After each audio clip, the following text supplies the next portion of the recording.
O caminhão parou antes da porteira. O motorista disse que não entrava em fazenda de rico sem ser chamado, e Aurora desceu sem discutir, com o envelope de Kraft debaixo do braço e os 2 cadernos presos contra o peito pelo próprio abraço. Eram quase 8 da manhã. O sol do sertão baiano já pesava como uma mão espalmada na nuca, e a estrada de terra batida entre a porteira e a sede da fazenda Boa Esperança parecia mais longa do que seus 300 metros. Aurora caminhou devagar, não por fraqueza, mas porque queria chegar inteira. Ela avistou a movimentação antes mesmo de alcançar o terreiro. Caminhonetes, carroças, bicicletas encostadas no muro de pedra. Homens de chapéu de couro e mulheres de vestido floral, todos esperando do lado de fora do galpão principal, onde vozes misturadas soavam como um único murmúrio agitado. Uma criança dormia num cobertor estendido sobre a tampa de um motor. Um cachorro velho atravessou o caminho de Aurora sem olhar para ela. Ela entrou no galpão. Havia talvez 60 pessoas sentadas em cadeiras plásticas dispostas em semicírculo. Na frente, num banco de madeira comprido que parecia ter vindo da varanda da casa grande, estavam os homens que conduziam o encontro, um vereador que Aurora não conhecia, um representante do Sindicato Rural de Conquista e, no centro, Leandro Bastos. Ela o reconheceu sem precisar de apresentação. O pai havia descrito Leandro tantas vezes que ela achava que já conhecia aquele rosto, o nariz largo, os ombros quadrados, o jeito de segurar o queixo quando escutava. O Leandro que estava ali tinha 60 e poucos anos, cabelos mais brancos do que o que Inácio descrevia, mas a postura era a mesma. O homem que não inclinava a cabeça para ninguém. Aurora ficou de pé no fundo. A reunião girava em torno da seca. 3 anos de estiagem consecutivos haviam secado o açude comunitário de Caldeirão de Cima, reduzido a vazão do Rio Gavião e forçado pelo menos 12 famílias a vender o gado abaixo do preço para pagar dívidas de supermercado. Os pequenos agricultores queriam que Leandro abrisse o poço artesiano da fazenda para uso coletivo, pelo menos nos meses mais críticos. Leandro escutava com a expressão de quem já sabia o que ia dizer antes de dizer. Disse que o poço era insuficiente para a própria fazenda. Disse que entendia a situação. Disse que ia falar com o deputado. A palavra deputado caiu no galpão como pedra em poça rasa, e o murmúrio se intensificou por alguns segundos antes de Leandro erguer a mão pedindo silêncio. Aurora não se moveu. Ficou esperando em pé, com um envelope debaixo do braço. As cadeiras foram sendo esvaziadas aos poucos depois que o vereador encerrou a reunião sem nenhuma decisão concreta. Aurora avançou contra a corrente de gente que saía. Alguém esbarrou no seu ombro sem pedir desculpa. Uma senhora de boné azul olhou para o envelope na mão dela e depois para o seu rosto, com uma expressão que não era hostilidade, era algo pior, era descaso. Leandro estava conversando com o representante do sindicato quando Aurora chegou perto o suficiente para ser vista. Ele não a viu. Ela esperou. Ele continuou conversando. O representante do sindicato deu tchau e saiu. Leandro alcançou um copo d'água numa mesinha ao lado e foi virar as costas quando Aurora disse: "Meu pai era Inácio de Sá." O copo parou a meio caminho da boca. Leandro Bastos se virou devagar. Olhou para ela como quem olha para algo que não deveria estar ali, não com raiva, não com medo, mas com aquele espanto quieto de quem reconhece um vulto num sonho que achava ter esquecido. Aurora não disse mais nada. Colocou os 2 cadernos de capa preta sobre o banco de madeira, lado a lado, como se estivesse depositando algo sagrado. Leandro desceu o copo. Olhou para os cadernos. A capa do primeiro tinha uma mancha de umidade no canto e as iniciais IS gravadas com canivete. A capa do segundo tinha uma tira de couro amarrada ao redor, do tipo que se usa para manter fechado o que não deve se abrir. Sozinho. Ele não tocou em nenhum dos 2. "Onde você está hospedada?" perguntou ele, com a voz que alguém usa quando precisa de tempo. "Na pensão da Dona Generosa, em Caldeirão." "Fica por aqui", disse ele. "Preciso terminar de fechar o galpão." Aurora virou para sair e ele disse: "Os cadernos. Leva." "São seus", ela respondeu, sem se virar. Ela ouviu, antes de passar pela porta, o ruído de uma cadeira sendo arrastada. Depois silêncio. Depois, muito baixinho, o som de alguém que solta o ar que havia prendido por muito tempo. Do lado de fora, o sol já estava alto. O cachorro velho ainda estava ali, agora deitado à sombra de uma caminhonete. Aurora seguiu pela estrada de terra até a porteira, andou mais 1 quilômetro até a estrada principal e esperou o ônibus de linha que passava às 11 para Caldeirão de Cima. Ela não chorou, ainda não era hora. No envelope de Kraft que ela não havia aberto diante de Leandro, guardada entre os cadernos do pai, havia uma carta. Aurora não sabia que a carta existia até encontrá-la dobrada dentro do segundo caderno, 3 dias antes de chegar à fazenda. Não tinha lido ainda. Não porque tivesse medo, mas porque a caligrafia do pai na frente do envelope, escrevendo o nome de Leandro com a mesma letra firme que usava para os cálculos de irrigação, Parecia uma coisa que precisava ser lida no momento certo. Ela ainda não sabia qual era esse momento. Dona Generosa tinha 73 anos, era viúva de um homem chamado Tertuliano e cobrava R$ 300 por mês pelo quarto dos fundos, com banheiro externo e direito a café da manhã se a hóspede chegasse antes das 6h30. Aurora chegava sempre antes das 6h30. O quarto tinha uma janela que dava para o quintal, uma rede cor de abóbora passada e uma cama de solteiro que rangia ao menor movimento. Na parede, um calendário do ano anterior com a foto de Nossa Senhora da Aparecida e abaixo, pregado com uma taxa enferrujada, um versículo do Salmo 23 escrito à mão numa folha de caderno escolar. Aurora leu aquele versículo toda manhã durante os dias que ficou ali, não por fé particular, mas porque a letra caprichosa de quem o escreveu lhe lembrava a letra do pai. Na manhã seguinte à reunião, ela acordou antes do sol e ficou deitada na rede, com o teto de braúna sobre ela, escutando os galos da vizinhança se revezarem numa corrente que começava longe e chegava perto.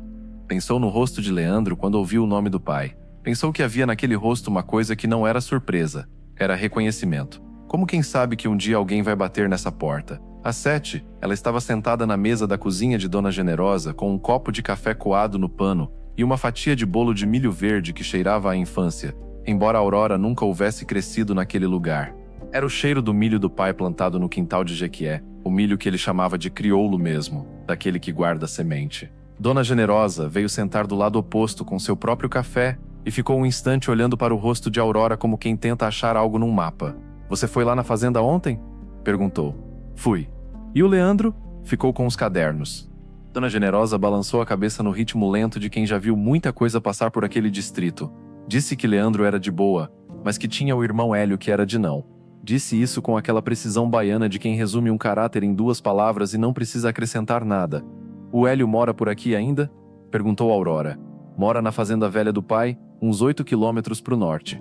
Mas aparece aqui toda semana. Homem que não tem o que fazer, fica arrumando o que fazer dos outros." Aurora anotou mentalmente. Mais tarde, ela foi a pé até a beira do açude que havia secado. Era um açude médio, do tipo que guardava água para 200 famílias num ano de chuva normal. Agora era uma bacia de barro rachado com uma poça verde no centro que os meninos chamavam de "o que sobrou". Na beira, sentado num pedaço de tronco, estava um homem de uns 55 anos olhando para a poça com a expressão de quem não sabe mais o que sentir. "O senhor é daqui?" perguntou Aurora. Ele virou. Tinha cara de sol, barba de 4 dias, mãos que carregavam os anos de roça. "Sou Zé Miúdo. Todo mundo me conhece assim." "Perdeu a plantação?" "Metade. A outra metade eu vendi verde antes de secar, para não perder tudo." Aurora sentou no chão perto do tronco, sem cerimônia, e abriu o segundo caderno do pai na página dos canais. Mostrou para Zé Miúdo o desenho de uma cisterna de placas com canal de captação de telhado. Ele olhou por um tempo antes de perguntar de onde aquilo tinha saído. "Do meu pai", disse ela. "Ele passou a vida estudando isso." Zé Miúdo ficou quieto. Depois perguntou: "Funciona?" "Funciona. Tem gente que faz em todo o Nordeste há 30 anos." Ele não disse mais nada, mas não devolveu o caderno imediatamente. Ficou segurando, passando o polegar pela margem das páginas como quem folheia uma bíblia. Naquela mesma tarde, do outro lado do distrito, Leandro Bastos estava sozinho na varanda da casa grande com os 2 cadernos sobre a mesa de ferro.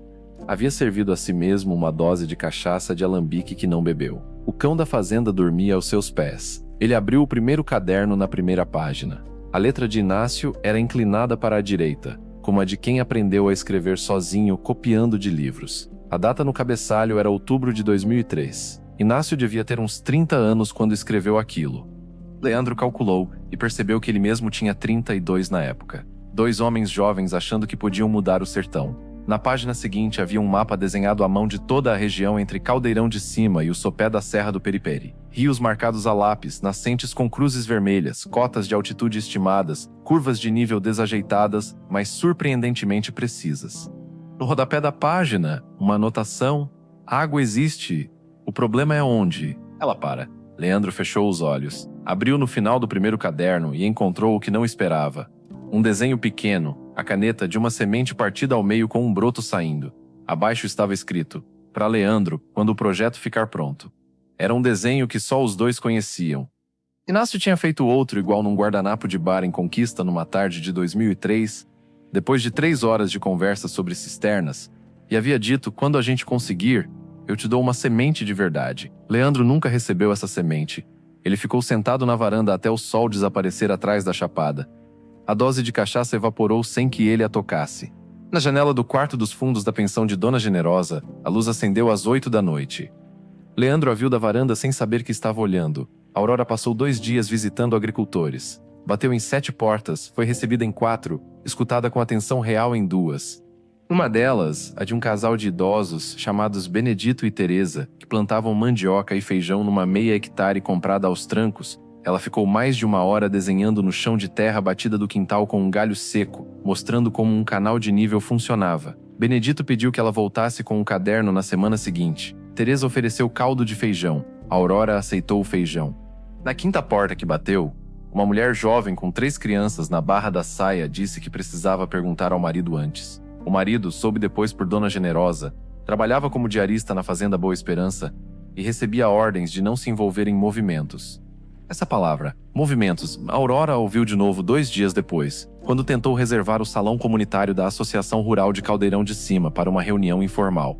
O presidente da associação, um homem de 50 anos chamado Romualdo, disse que precisava verificar o calendário. Verificou o calendário por 3 dias e depois disse que o salão estava reservado para o mês inteiro. Foi Zé Miúdo quem lhe contou, sem rodeios, que Romualdo havia sido chamado por Hélio Bastos na tarde antes de dar a resposta. Quem é esse Hélio, de verdade? Perguntou Aurora. Irmão mais velho do Leandro. Mas é mais que irmão, é o homem que mandou nessa região por 20 anos antes do Leandro crescer. Ainda acha que manda. Por que ele se importa com o que eu faço?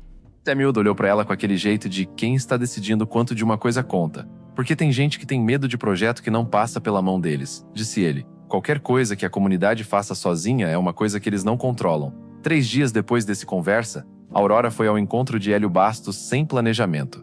Ela ouviu por acaso numa venda de beira de estrada em Caldeirão, um homem de 65 anos, pesado, de coturno e camisa de botão apesar do calor, tomando uma Coca-Cola gelada no balcão, enquanto o dono da venda escutava em silêncio. Hélio tinha a presença de quem ocupa espaço além do próprio corpo. Aurora entrou na venda para comprar água. Hélio a viu entrar, olhou para ela e disse, sem que ninguém houvesse feito a apresentação: "Você é a filha do Inácio." Não era pergunta. "Sou", disse Aurora, sem parar. "Seu pai foi embora daqui porque quis", disse Hélio, ainda de costas para ela, olhando para o espelho atrás do balcão. "Ninguém mandou ele ir." Aurora apagou a água. Estava de costas para ele quando ele acrescentou: "Marno, e o projeto dele não funcionou porque ele não entendia de terra. Entendia de papel. São coisas diferentes." Aurora virou. "O senhor leu os cadernos?" perguntou ela com uma calma que custou. Hélio deu um sorriso pequeno que não chegou aos olhos. "Não preciso ler. Eu sei o que tem lá." Aurora saiu da venda. Do lado de fora, no calor branco do meio-dia, ela ficou parada por um momento. O que Hélio havia dito, "eu sei o que tem lá", era uma coisa que não fazia sentido a não ser que ele soubesse dos cadernos antes de ela chegar. E a única maneira de saber era se alguém lhe houvesse contado. Leandro. Ou então Hélio sabia do projeto há muito mais tempo do que qualquer um havia dito. A noite que Leandro Bastos passou sem dormir não foi uma... Foram várias. Mas a pior delas aconteceu na terça-feira, 7 dias depois da chegada de Aurora, quando ele abriu o segundo caderno pela primeira vez e encontrou, colado à última página com fita crepe amarelada, um recorte de jornal do Diário do Sudoeste do ano de 2003. A notícia era pequena, de 3 parágrafos, enterrada na seção policial. Dizia que um homem chamado Inácio de Sá, identificado como morador de Caldeirão de Cima, havia sido detido por suspeita de desvio de materiais de construção pertencentes à fazenda Boa Esperança. Segundo a nota, o proprietário da fazenda, Hélio Bastos, não Leandro, que ainda não havia assumido a propriedade, havia registrado queixa na delegacia de Vitória da Conquista. Leandro leu o recorte 2 vezes. Depois mais uma. Ele sabia o que aquilo era. Havia sabido desde o dia que aconteceu. Inácio não havia desviado nada. As notas de compra de cimento e ferro que Hélio apresentou como prova de desvio eram, na verdade, materiais que Leandro havia pedido ao próprio Inácio para comprar com o dinheiro do projeto piloto, antes de o projeto ser cancelado por pressão do próprio Hélio. Quando Hélio decidiu que o projeto era uma ameaça ao controle que exercia sobre os trabalhadores da região, precisava de uma razão para afastar Inácio. Fabricou uma. Leandro tinha 22 anos quando aquilo aconteceu. Era o irmão mais moço, sem terra no nome, sem voto na família. Hélio era o herdeiro. Leandro tentou defender Inácio, foi até a delegacia, pediu para falar com o delegado, levou as notas originais. O delegado disse que ia averiguar. Não averiguou nada. Inácio saiu da região 3 semanas depois da detenção, sem condenação, mas com o nome manchado. Leandro tentou encontrá-lo 2 vezes ao longo dos anos seguintes e não conseguiu. Quando finalmente herdou a fazenda, após a morte do pai e a migração de Hélio para a propriedade menor, o endereço de Inácio era um número de telefone que ninguém atendia. O que ele nunca havia feito, e aquilo o comeu por dentro durante 2 décadas, era procurar de verdade. Não da maneira que as coisas precisam ser feitas quando se deve algo a alguém. Ele fechou o caderno, foi até a janela e ficou olhando para o escuro do sertão que estendia à frente da fazenda. Não havia lua. As estrelas do Cerrado Baiano estavam todas expostas, sem nuvem que as encobrisse, e havia uma crueldade tranquila nessa clareza. Leandro pensou em Aurora, no jeito que ela pousou os cadernos sobre o banco sem dizer uma palavra, como se não precisasse dizer nada porque os cadernos já diriam tudo. Pensou na carta que ela havia dito estar no envelope, carta que ele ainda não havia pedido para ler porque parte de si achava que, enquanto não lesse, ainda havia algo que podia ser feito diferente. Não havia mais nada a ser feito diferente. Inácio havia morrido em Jequié, numa pensão barata, 6 meses atrás. A conta estava posta. A questão era se Leandro ia pagá-la ou não. Hélio Bastos tinha um jeito particular de fazer pressão. Não gritava, não ameaçava diretamente. Plantava uma dúvida aqui, um favor cobrado ali, uma conversa ao pé do ouvido de quem precisava de crédito na venda ou de acesso à água da fazenda. Era uma teia construída ao longo de décadas, e quem estava nela às vezes nem percebia os próprios fios. Dona Generosa percebeu. Na quinta-feira da 2ª semana de Aurora em Caldeirão, um homem que trabalhava para Hélio apareceu na pensão com uma fotocópia de uma escritura antiga e disse que havia uma questão pendente de uso capião sobre o terreno da pensão, questão que poderia ser resolvida facilmente se Dona Generosa reorganizasse os seus compromissos com quem lhe alugava quarto. Dona Generosa não disse nada. Pegou a fotocópia, dobrou, colocou no bolso do avental e, escrevendo o nome de Leandro, segurou a carta por um momento. Depois a dobrou de volta sem abrir. Ainda não, mas logo a carta tinha 4 páginas. Aurora esperou uma manhã nublada, porque o sertão da Bahia tem poucas manhãs nubladas e ela sentia que aquele tipo de luz, difusa, sem sombra dura, era o tipo certo para ler uma coisa que não podia ser desfeita depois de lida. A nuvem chegou numa segunda-feira. Ela acordou, viu o cinza pela janela e desceu para o quintal de Dona Generosa com a carta e uma cadeira de palha. A letra de Inácio era a mesma dos cadernos, mas mais tensa, como se ele houvesse escrito rápido, como se soubesse que poderia interromper a qualquer momento. A carta era destinada a Leandro, mas parecia escrita também para si mesmo, num ajuste de contas interno que Inácio havia postergado por décadas antes de concluir que precisava ser feito. Ele descrevia o dia da detenção com a precisão de quem guarda a dor em detalhes. O delegado chamado Elias, que fumava cigarro de palha enquanto tomava o depoimento. O escrivão que perguntou, "Você tem advogado?" Como se fosse óbvio que não tinha. A nota fiscal falsificada que Hélio apresentou, impressa numa papelaria de conquista numa fonte que Inácio reconheceu como diferente das que ele mesmo usava nas compras. Ele havia tentado dizer isso, ninguém escutou. Mas a parte mais longa da carta não era sobre a injustiça, era sobre Leandro. "Eu sei que você tentou", escrevia Inácio. "Eu sei porque vi você chegar na delegacia. Vi da janela da cela quando me levaram para prestar depoimento. Você estava com a pasta de papéis na mão e o rosto de quem sabe que vai perder, mas vem assim mesmo. Eu nunca te disse isso porque depois que saí eu não quis mais falar naquilo, mas eu vi. E eu fiquei com raiva de você por muito tempo, não por ter perdido do seu próprio irmão, que era menor do que o projeto que a gente construiu juntos. A raiva passou. O que ficou foi outra coisa, que eu ainda não sei bem. Fechou a porta. À noite, ela contou para Aurora. Disse que o terreno era dela há 40 anos, e que aquela escritura era mentira de papel velho, mas disse também que não era jovem, e que não tinha filho e que brigaria se precisasse, mas que precisava saber com o que estava se metendo. Aurora ficou sentada à mesa da cozinha por um longo tempo depois que Dona Generosa foi dormir. O ventilador de teto da sala girava lento, jogando ar morno de um lado para o outro. Na rua, um cachorro latiu 3 vezes e ficou quieto. Na manhã seguinte, Zé Miúdo veio até a pensão. Chegou antes das 7 com o chapéu na mão e ficou parado na porta até Aurora convidá-lo a entrar. Ele entrou, não sentou, bebeu o café que Dona Generosa ofereceu de pé mesmo e disse: "Eu não vou poder ir à reunião que você quer fazer." "Não marquei reunião ainda", disse Aurora. "Quando marcar", disse ele. "Eu tenho 3 filhos. O mais novo ainda depende de mim." Aurora não tentou convencê-lo. Assentiu. Zé Miúdo saiu e não olhou para trás. Ela ficou a tarde inteira no quarto. Releu os cadernos do pai da primeira à última página, os 2 volumes, 340 páginas no total. Havia partes que ela havia lido várias vezes, mas havia outras que ela havia saltado, partes onde Inácio escrevia em margens, às vezes em lápis fraco, às vezes com letras tão pequenas que precisavam inclinação. Numa dessas margens, página 87 do segundo caderno, encontrou algo que havia passado antes. Custo de uma cisterna de 16 mil litros com mão de obra local, menos R$800. Multiplicar por 20 e já resolvemos o problema do inverno de 200 famílias. O dinheiro existe, falta vontade. Abaixo, em lápis mais claro como adição posterior, ou falta coragem de pedir a quem tem. Aurora olhou para aquela linha por um longo tempo. Depois abriu o envelope de Kraft. Dobrada entre as páginas estava a carta. Ela tirou do envelope pela primeira vez a folha dobrada em 4, com a caligrafia do pai no lado externo. Nome A, uma espécie de tristeza pelo tempo que a gente não teve. Inácio então descrevia o projeto mais nos detalhes técnicos que estavam nos cadernos, mas a razão de ter construído aquilo. Dizia que não havia inventado nada, que as cisternas já existiam, que os canais já existiam, que o banco de sementes já existia em outras regiões.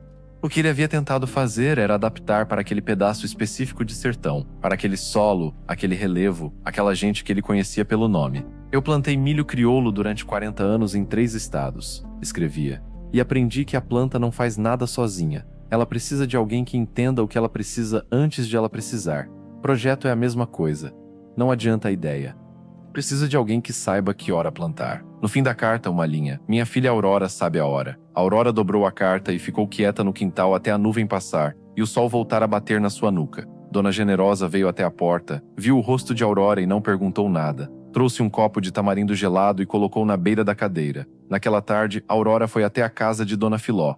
Filó tinha 81 anos e morava a 200 metros da pensão, num quartinho de adobe com um jardim de cactos que ela regava com a água do banho. Era a mulher mais velha de Caldeirão de Cima e havia dito a Aurora, numa conversa rápida de calçada dias antes, que conhecera o pai dela quando ele andava por aqui fazendo perguntas sobre nascentes. Aurora bateu na porta. Dona Filó apareceu com uma peneira de farinha na mão. Convidou para entrar. Serviram-se de farinha com mel e a velha contou, sem precisar de muita pergunta. Mas seu pai veio aqui 3 vezes. A primeira foi para ver o meu quintal, porque eu tinha uma minhoca d'água que ele queria estudar. A segunda foi para me mostrar o mapa que ele tinha feito. A terceira vez ele veio me dizer que ia embora e não queria que ninguém soubesse onde tinha ido. E a senhora soube? Perguntou Aurora. A chama-Yanting? Perguntou Aurora. Nitirou. E o chama-Yanting? E o chama-Yantirou? E a chama-Yantirou? E a senhora soube? E a senhora soube? Perguntou Aurora. E o chama-Emboldo? Perguntou Aurora. E o chama-o? Perguntou Aurora. E Rosam sem o Anharo? Soube de nada. Só soube o que ele me pediu para guardar. Ela levantou. Foi até um armário de madeira escura no canto do quarto, abriu a gaveta de baixo e tirou um embrulho de jornal velho amarrado com barbante. Colocou na mesa com cuidado. Aurora olhou para o embrulho. O que é? Ele disse. Dona Filó, se algum dia aparecer alguém querendo recomeçar esse projeto, entrega isso. A velha pausou. Tardou, mas apareceu. Aurora abriu o embrulho com cuidado. Dentro havia um saquinho de pano. Dentro do saquinho, sementes. Sementes secas, miúdas, de cor creme com a listra roxa. Milho crioulo da variedade que Inácio chamava de catingueiro, adaptado ao semiárido, capaz de germinar com menos água do que qualquer híbrido comercial. Aurora fechou a mão em volta do saquinho e ficou assim por um momento. Ele sabia que alguém ia aparecer, disse ela, mais para si do que para Dona Filó. Sabia, disse a velha, com a simplicidade de quem não precisa explicar mais nada. Homem que planta semente sempre sabe que alguém vai colher. Marcelina Bastos tinha 38 anos, dirigia uma caminhonete prata, gerenciava as contas da fazenda num laptop que deixava sempre aberto na mesa da sala e tinha o hábito de terminar as frases dos outros antes que eles terminassem, não por impaciência, mas porque entendia rápido demais para esperar. Ela não havia gostado de Aurora desde o primeiro dia. Não havia razão específica, era uma desconfiança do tipo que vem antes dos fatos, aquela que a gente sente quando alguém chega carregando algo que vai mudar as coisas e você ainda não sabe como vai mudar. Na semana depois da chegada de Aurora, Marcelina havia perguntado ao pai quem era aquela mulher. Leandro disse, filha de um amigo antigo. Marcelina disse, que amigo? Leandro disse, um dia eu te conto. Esse um dia durou mais de uma semana, durante a qual Leandro ficou cada vez mais quieto, mais longo nas suas silêncios da varanda, mais ausente nas reuniões de gestão da fazenda. Foi Marcelina quem foi até os cadernos, no fim, Ela os encontrou na mesa de trabalho do pai numa tarde em que ele havia saído para vistoriar o gado. Ficou olhando para eles por um momento antes de abrir o primeiro. Era do tipo de filha que sentia que tinha direito de saber o que afetava o pai, não por intromissão, mas por uma lealdade que às vezes precisava tomar a forma de uma pergunta não autorizada. Deu por 2 horas. Quando Leandro voltou, ela estava na varanda com o segundo caderno aberto no colo, na página dos canais. "Por que você não me contou antes?" perguntou ela. Leandro tirou o chapéu, pendurou no prego da porta, foi sentar na cadeira de frente. "Porque é complicado." "Não é complicado", disse Marcelina. "É difícil. São coisas diferentes." Ficaram um tempo em silêncio. O vento do final de tarde sacudia a avenca que Marcelina cultivava num vaso de barro na beirada da varanda. "O projeto funciona?" perguntou ela. "Funciona", disse Leandro. "O seu avô e o Hélio é que não deixaram funcionar." "Então por que você não está ajudando aquela mulher?" Leandro não respondeu de imediato. Ficou olhando para a avenca como se a planta fosse dizer algo. Depois disse: "Porque eu tenho medo do que vai aparecer junto com o projeto." Marcelina fechou o caderno devagar. "Você tem medo de contar o que o Hélio fez com o pai dela", disse ela. Não era pergunta. "Tenho medo de como isso vai ser ouvido", disse ele. "Tem coisa que, quando vem à tona, não volta mais para o lugar que estava." "Papai", disse Marcelina, com uma calma que custou mais do que a voz revelava, "esse lugar já não existe há 20 anos. Você é que ainda está tentando morar nele." Leandro ficou quieto por um longo tempo. A avenca balançou uma última vez e parou. "Vou falar com ela", disse ele. "Não fala com ela", disse Marcelina. "Vai até ela." 2 dias depois, Marcelina foi sozinha até a pensão de Dona Generosa. Chegou com uma caixa de goiabada e uma desculpa que não usou, disse. Diretamente que queria entender o projeto porque se o pai estava envolvido ela precisava saber com o quê. Aurora a recebeu sem cerimônia. Abriu o segundo caderno na página dos custos. As 2 mulheres ficaram 1h30 na mesa da cozinha de Dona Generosa enquanto Dona Generosa fingia arrumar a despensa. Marcelina fez perguntas que revelavam que ela entendia de gestão e orçamento. Aurora respondeu com os números do pai, atualizados por ela para os preços de 2025. Quando Marcelina perguntou de onde viria a mão de obra, Aurora disse: "Da comunidade. É mão de obra paga, não voluntária. O projeto se paga em 2 anos com a redução de perda de colheita." Marcelina ficou quieta olhando para as planilhas manuscritas do caderno. "Você vai fazer uma reunião pública, né?" disse ela, mais como conclusão do que pergunta. "Vou. E a carta do seu pai vai fazer parte." "Vai." Marcelina dobrou a borda de uma página do caderno com o indicador, marcando sem querer. Depois, percebendo o gesto, alisou com cuidado. "Você ia poupar o meu pai se eu pedisse?" perguntou ela. Aurora demorou para responder. "Não é sobre poupar ou não poupar", disse ela. "É sobre o que precisa ser verdade para que as coisas funcionem de verdade." Marcelina assentiu. Era uma resposta que ela entendia, mesmo sem gostar. Na saída, já na porta, ela virou e disse: "Eu ajudo, mas você me avisa com antecedência." Leandro chegou à pensão de Dona Generosa numa sexta-feira à tarde, sem avisar. Bateu na porta com 2 dedos, o jeito de quem não tem certeza se quer que ouçam. Dona Generosa abriu, olhou para ele, disse entre sem expressão nenhuma, e foi para a cozinha sem oferecer café. Um julgamento silencioso que Leandro absorveu sem comentar. Aurora estava no quintal, sentada na cadeira de palha com o caderno aberto. Ela ouviu chegar pela voz que Dona Generosa usou ao dizer "tem visita". Uma voz que guardava uma opinião inteira sem emitir nenhuma. Leandro ficou parado na porta do quintal. Ela não se levantou. "Posso sentar?" perguntou ele. Ela apontou para um banco de madeira encostado na parede. Ele arrastou até perto e sentou. O banco era baixo demais para um homem do tamanho dele, e ele ficou levemente inclinado para a frente, com os cotovelos nos joelhos, numa postura que o fazia parecer menor. "Eu devia ter ido antes", disse ele. "Devia", disse ela.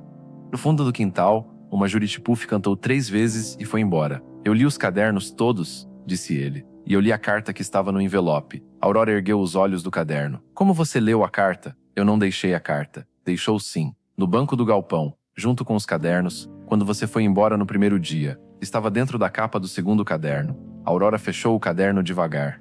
Havia 2 envelopes. Ela havia misturado os 2 sem perceber. O original, com a carta, havia ficado nos cadernos. O que ela havia guardado depois era o envelope vazio. Leandro tirou do bolso da camisa um envelope dobrado. Estava aberto. "Li a carta porque precisa ser lida", disse ele. "E porque seu pai mereceu ser lido." Aurora ficou olhando para o envelope na mão dele. Depois olhou para o rosto de Leandro.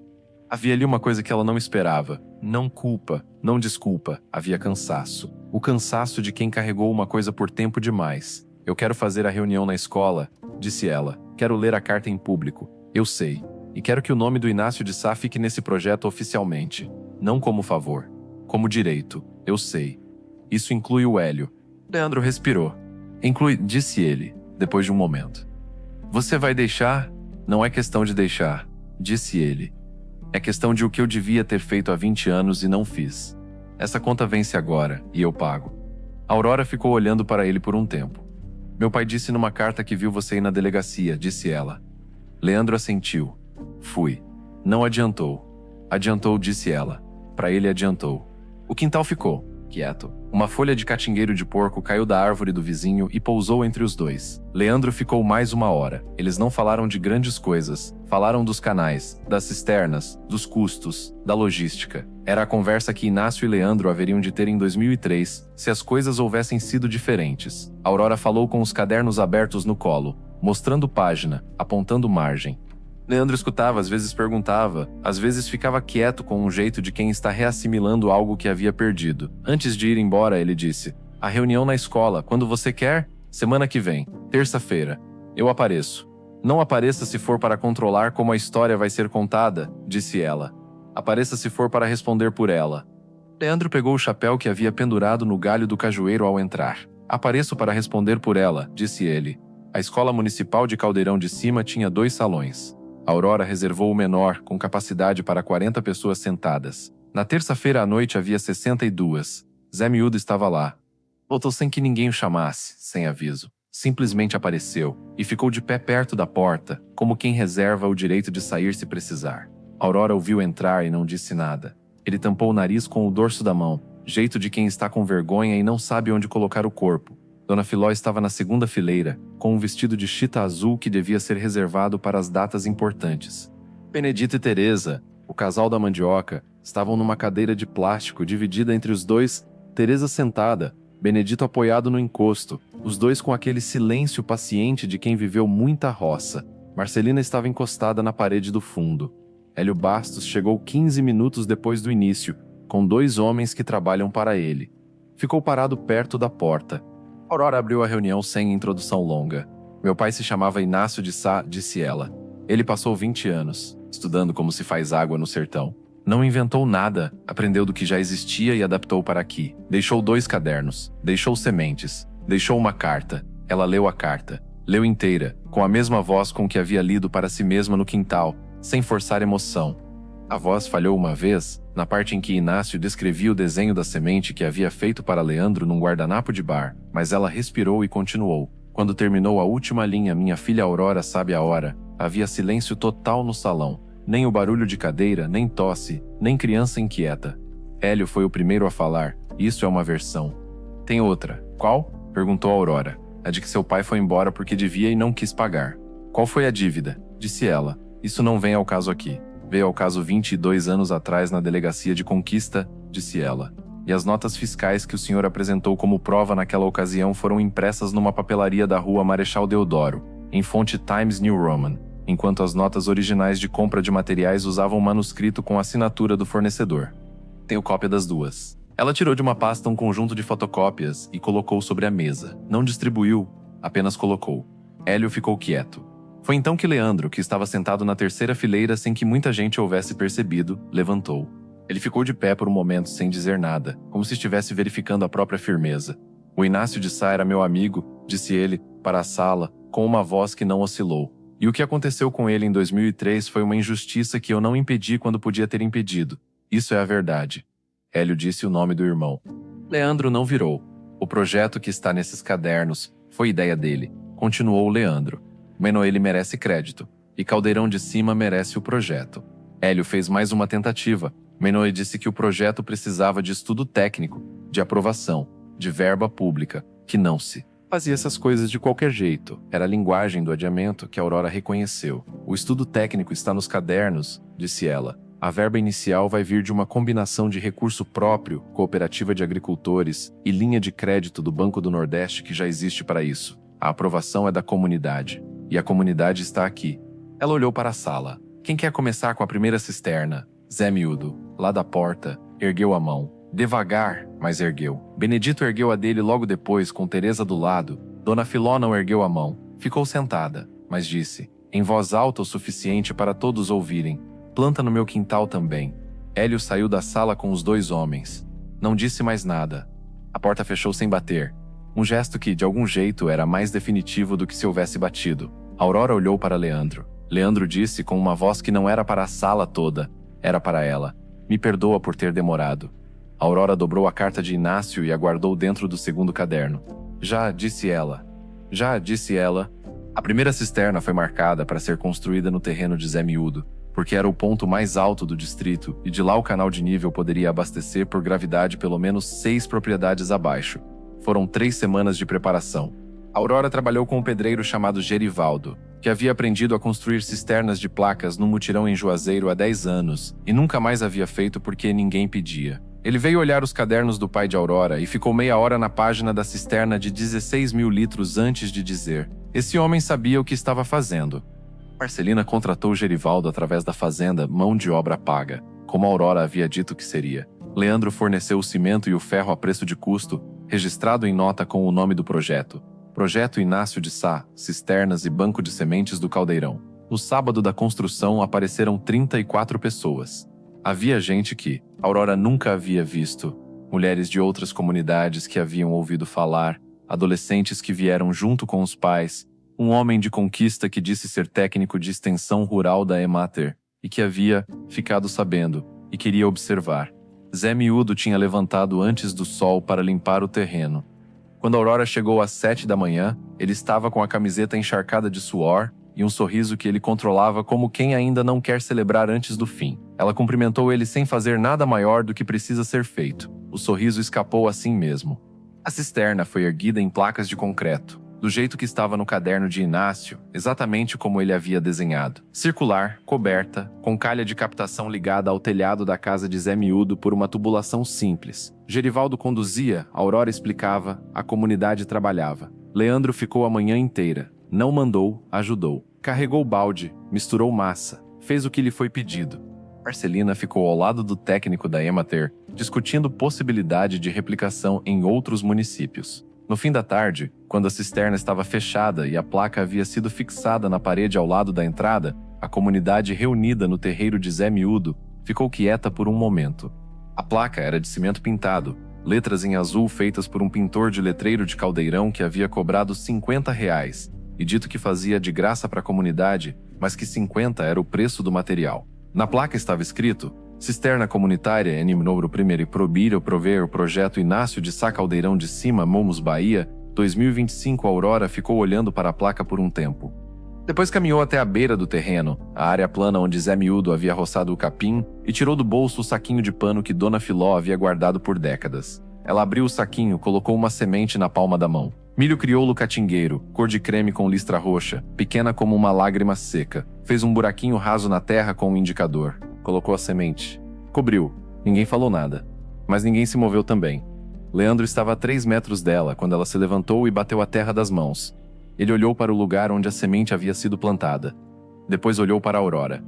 Ele teria gostado de estar aqui, disse ele. Ele está, disse ela. Não havia chuva. O céu estava seco e aberto como sempre naquela época do ano.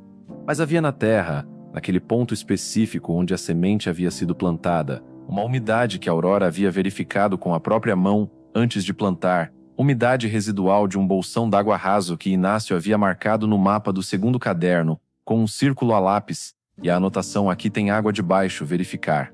Ela havia verificado. Havia água. Aurora colocou a mão na placa de cimento, a superfície áspera, ainda levemente quente do sol da tarde, e depois a colocou na terra. Ficou assim por um momento, com uma mão em cada coisa. Depois se levantou, colocou o saquinho de sementes no bolso e foi cumprimentar Gerivaldo, que merecia.